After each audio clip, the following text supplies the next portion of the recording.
Hey guys, how's it going? OSCO here, back with another video. Today, I'm going to be breaking down one of the basses I was showing off in one of my live streams. It's just going to be another breakdown video, similar to some of the last ones. These basses are a little bit more complex than what I've been doing before. I'm just going to play the track, and then, yeah, I'm just going to play the track.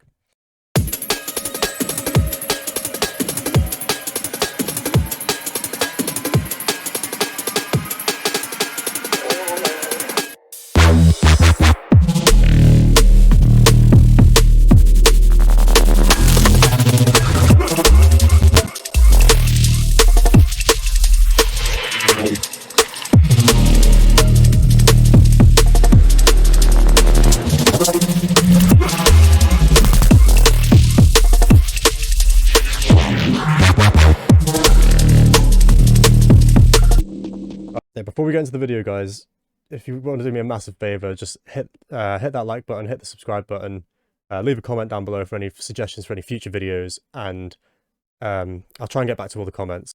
With that, let's get on with the video.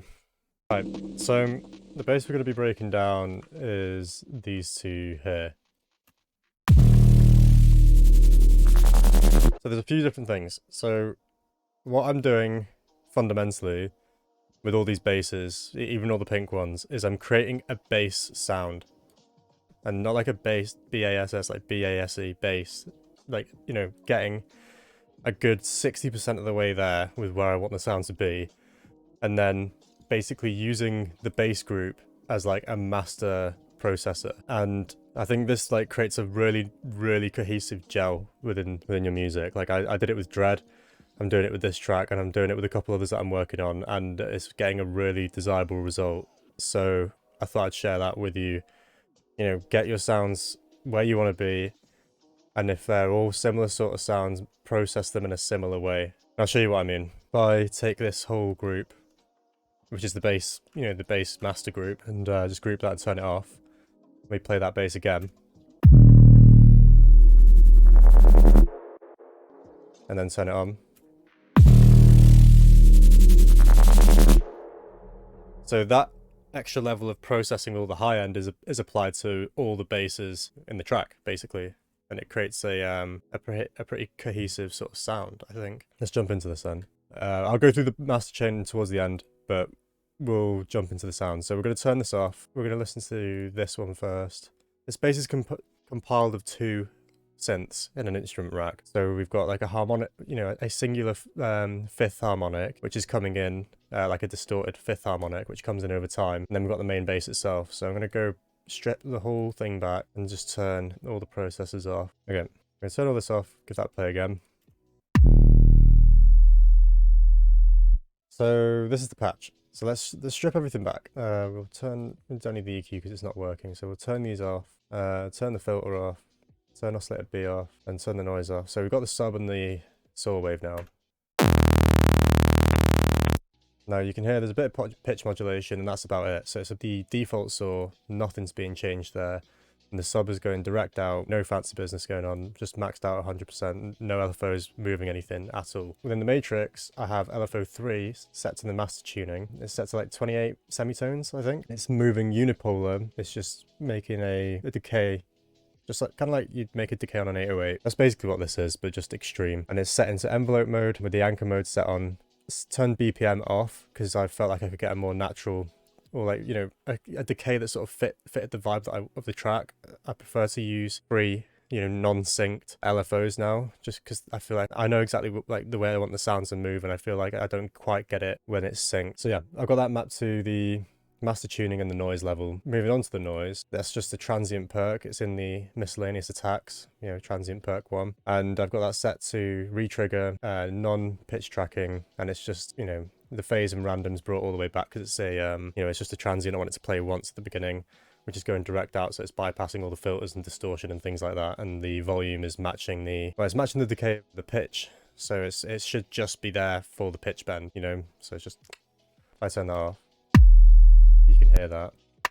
So that should be coming through there. Now, oscillator B, that's been, oh, one thing I forgot to mention as well is with the oscillator A, I've got the phase and the random set to 0 and 0, because when you're making basses, you don't want the retrigger of the, because Basically, if I select that and put it in the middle, that is this start point. This is basically defining the start point, that line that's moving around. And the random will randomize the start position. This is great for chords and things where you're playing with multiple notes. But for basses, we want it to be consistent, because whilst you're designing the sound, you want to hear it consistently the same every time it plays. So you know it's not going to be playing and like coming out with like a random things, or your random setting, or like playing like out of phase with something else. And when there's pitch bends involved and stuff like that, I know it can bring difficulties in terms of aligning its phase with other things, like, you know, kicks or snares if they're layered and things like that. So best to avoid it. Keep the phase and the random down to 0 on basses. It's just a general rule for me. Oscillated beam is amplitude modulating oscillator A, so it's AM from B. This is the analog PWM medicine hat, and the wavetable position, you know, sets about halfway. The phase is brought back to 90 degrees to be like on an offset, and yeah, random down to 0 again, no output, and you know, just creating a really rich harmonic sound. It's kind of annoying, so I decided to put a filter on it,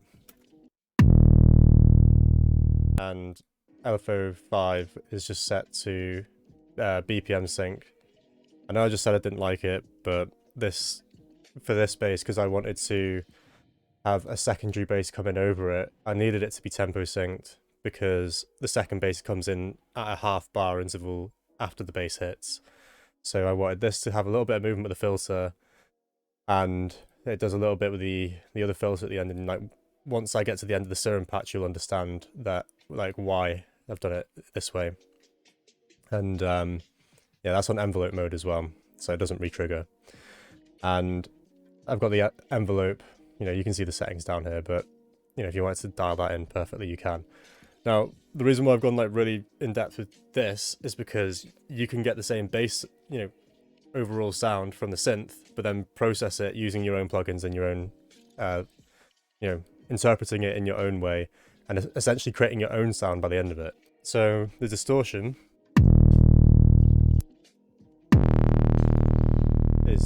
is distorting, and yeah, that's at like 80, max 100, still on the tube, which is the basic one. Normally I'd like to go for the tape saturation, but this had like the tone that I wanted, and then I basically just used a filter to round it off and just like remove that buzz, that buzzy distortion, and then shape the filter, and you can hear that now. And it has that almost like 808 characteristic to it, like that. I don't know. You can get kind of crazy with it if you're making like a dubstep bass, where you'd like, you can like have that repeat if you wanted to do something like that. But I feel like, yeah, like a little short little attack and then like slow decay would work pretty well. So put an erosion on that. So that's just adding some stereo noise, you know, just for a bit of grit. And stereo noise can be useful because like this entire patch so far has been entirely mono. So having a little stereo information just creates, like, you know, pricks your ears a little bit. And then I wanted to add a mono noise signal, so I used texture, and that's got digital white noise. This is stereo. And for some reason, the digital white noise has got like a bit more of a lower tone to it than this erosion. So like those two together sound like this. And if I turn off the erosion, you know, you can kind of hear that. It kind of fades away, but with the erosion on there, the texture kind of holds, and it has this papery characteristic to it when you combine the two, which is quite nice. Now, I'm doing a bit of gain staging going into this trash. I'll talk about gain staging in another video, so we'll just leave that. Open up this. So trash, I don't think I can make this any bigger, but basically I'm doing some subtle soft clipping or tape saturation going on the low end, and similar to the top end, so it's quite a subtle distortion. In the mid-range, I'm pushing it quite hard. So that sounds like this. You can Okay, now I'm reducing the volume even more to go into black box, so more gain staging before distortion. That way I can push the distortion louder than I could do if I didn't do a bit of gain staging beforehand. That's the settings on this plugin here. And it's basically just odd and even harmonics being pushed really hard with like an analog emulation. And I'm using Soothe to take away some of the harsh frequencies, which isn't really working that hard, so I'll give it a bit of a push. And then you can hear now, because we've distorted it, we've pushed the mids really quite hard and we haven't really done much with the top and bottom, that it's quite mid-range sounding and quite thin. So if I put on the, you see this now, this is actually pretty crazy. But I just maxed out the low end on a Pultec EQ, so that's set to 10 at 30 Hertz. Bandwidth is set to broad, peak being at 30 Hertz, but because it's really broad, it'll bring up everything around 30 Hertz, probably up to about 100, maybe higher, and that sounds like this. So that low end that was gone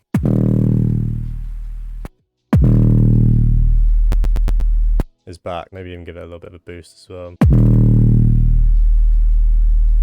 Don't want to go too crazy with it though. Give it a dB of boost on the output. If you haven't seen my other video or how to get a great low end mix, I'll leave that, you know, in the annotations, so you can go watch that one afterwards if you want. Now we've got like the tone of the bass. The bass is like kind of where we want it. Now I'm going to start adding some stereo effects. So I've got pretty much a dry signal going out for the low end. So I'm cutting out basically frequency splitting here. So I'm splitting out at 200. You probably could get away with lower. I just wanted to split at 200, and yeah, so you can see that's splitting there. And then I've got a multipass on there, which is just a preset in the reverberating section called Inspired Insanity, and what that's doing is bit crushing, compressing, distorting, and adding a bunch of delays to the signal. You can dial it in with the macros here, like how much of the weirdness you want, and what that's doing is delaying and chorusing different frequency bands at different tempos, so that you're getting different delays. Let's listen to that with it off, and then we'll turn it on.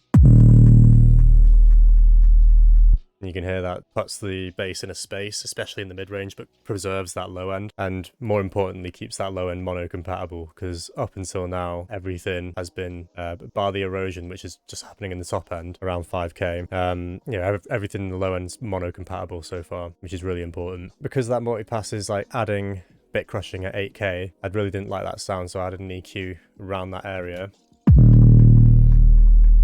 Now, the reason why I didn't take it off is because I liked actually reducing that with an EQ, because it like puts the bass in like this dark atmosphere, because you're also turning down all the reverb, chorusing and stuff that's going on at that point, and makes the bass sound overall darker, which is quite nice. And then we've got some filter movement and extra chorusing going on here. You know, we've got two filters, one that's sweeping down, one that's sweeping up slowly. So this one's moving from about 200 Hertz to 300 Hertz, and then this one is going from like 1k, or well, 500, maybe 1k, and okay, maybe like 8k down to about 300.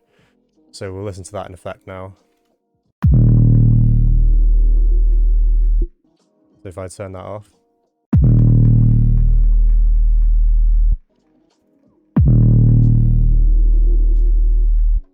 I felt like I needed a little bit more of a low end boost as well, so I put a channel EQ on the very end of it and just gave it a bit of a layered underneath that. I have an operator, which is just, rather than going into a video about the harmonic series, the note that's being played is like a D sharp or something, and I've got the course with FM synthesis. You can set the course up or down, and it's based on the harmonic series, and I've set the course to 5 to play a 5th harmonic compared to the note that's being played before, and then I'm introducing that with some automation over the course of the clip, which you will see here. So let's hear that in action with the bass. So before and after. So that's that top end fizzy. So within the operator, basically I've got the chorus set to 5, and I've got an LFO on there, which is set to, you know, a high rate, unsynced again. And to get that effect with the volume where it's wobbling, you turn off the destinations here and then set the destination B to volume. I've got Soothe on there, just sort of sorting out the low end. This one doesn't need to be on. You can see that there, sorry. And then I've got a chorus ensemble here, which is the new chorus module. You want a slow rate, high amount, and you want your feedback set to 0 and the dry wet to 100. So if we turn all this off, I'll turn Soothe off in the chorus as well so you can hear what it's like. The other thing I've got to mention as well is that I've got a OSR filter on there, which the driver's set pretty high on that. The ensemble gives it some space. The audio effect rack is where all the noise is coming from, basically. So give that a listen again. So the amp is just set to boost. This is a dry send out, so you'll still get the tone. And then the amp is distorting the signal. I'm choosing to select only those top frequencies. I'm adding a wide noise erosion on there for like extra stereo width and noise. Then I'm saturating that, going into another soothe just to sort out any peaks. And that's just set really high, really wide, and really, quite aggressive.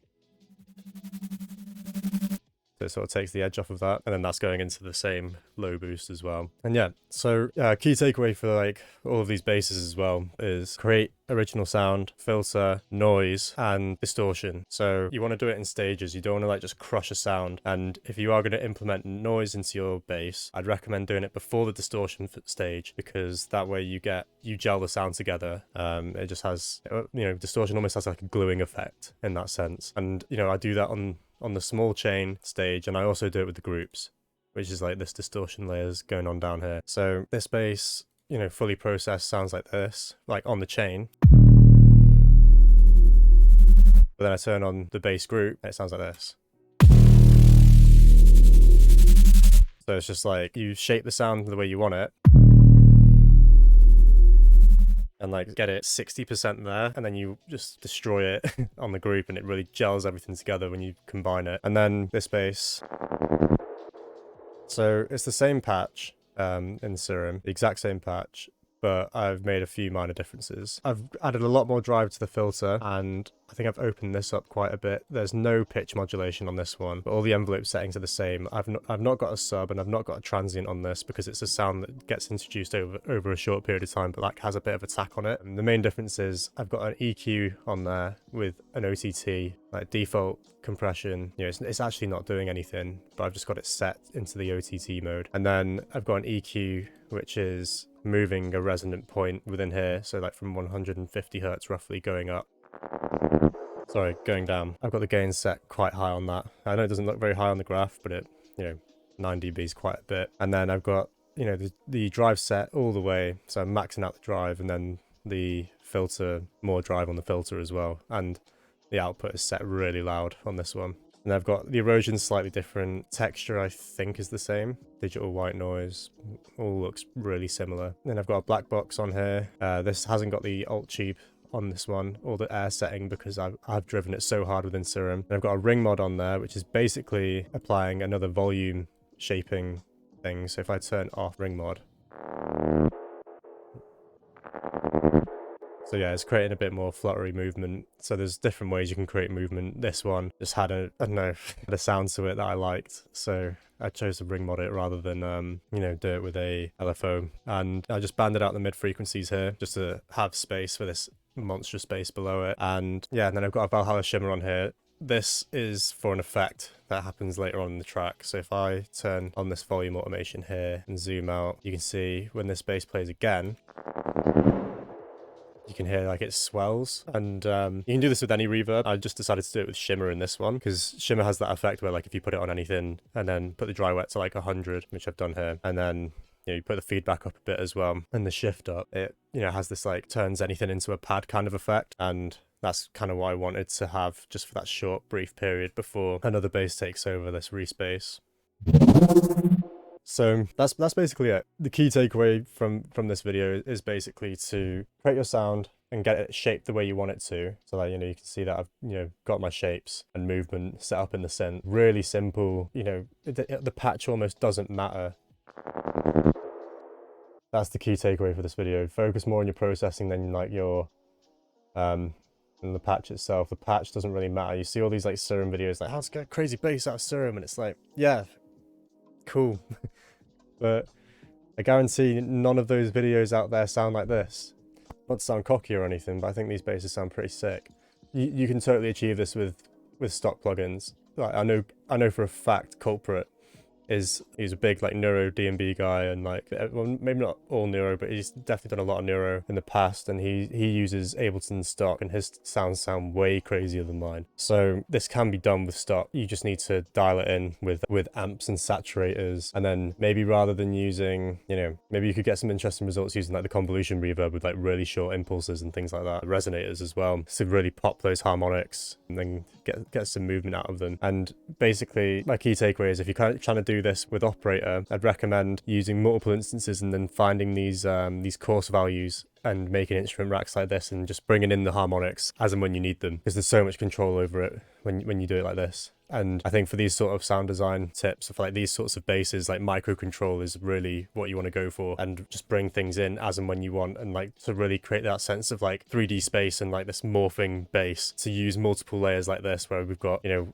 main bass, layer, and layer, got multiple layers doing different things, all processed separately, all bringing in their own characteristics to the bass, and all sort of fusing into one. This is a tip that I picked up off of one of Mefjus's recent live streams, and it has totally changed the way that I process basses right now. It's changed my thought process on it all. I'm going to continue working on this track on one of the live streams, so we're going to try and finish it off. But what I'll do is I'll save a copy of this in case any of you guys want to hear any of the other bass breakdowns, like if you want that Reese or anything like that. And I think that'll be it for the video. If you guys want the patches for these basses when the track's done, that'll be uploaded to the Patreon, so go sign up for that if you want to get involved on that. I've got more videos up on there as well, track breakdowns from some of my you know, anything else that I've released recently, and also my dot block releases from a few years ago. If you haven't seen those, go check those out. So yeah, thank you very much, guys. I'll catch you in the next video. Peace. If you want to do me a massive favor, just hit that like button, hit the subscribe button, leave a comment down below for any suggestions for any future videos. I'll try and get back to all the comments. So yeah, thank you very much, guys. I'll catch you in the next video. Peace.